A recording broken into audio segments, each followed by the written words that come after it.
The HD21 study, which was studying the BrECADD regimen in a randomized fashion to standard escalated BEACOPP, was a really important publication and breakthrough published in The Lancet last year. I was fortunate to write a commentary on that, and it's really just a brilliant study in the fact that, yes, it's a more intensive treatment, but what is done in that is, one, it incorporates Brentuximab vedotin in lieu of bleomycin and other vinca alkaloid, but also has some other important substitutions. It substitutes dacarbazine in lieu of the more gonadotoxic procarbazine, and also cuts down the steroids. Instead of long course of prednisone, 4 days of dexamethasone.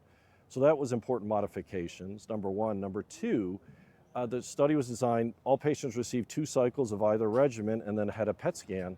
And if your PET scan was negative after 2 cycles, you only received 2 more cycles of treatment in either arm. In other words, 4 total cycles. And about 2/3 of patients had a negative PET scan. For the ones that had a positive PET scan, they received 4 more cycles, or 6 total. But another way to say it is, for 2/3 of patients, it really was pretty condensed treatment. They finished treatment in 12 weeks, which fairly low anthracycline cumulative dose, and the outcomes were very robust. It was a 94% 4-year progression-free survival for advanced stage disease.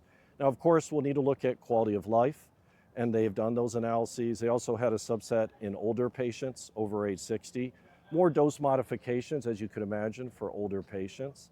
And then, obviously, for all Hodgkin lymphoma studies in general, especially with cure rates over 90%, we need to follow for post-acute and late effects. And what I mean by post-acute is you can start to see effects, adverse effects from the treatment at 1 or 2 years later, up through 10 years, and then for decades beyond. So obviously that'll happen with time with BrECADD and all of the other regimens that are being studied.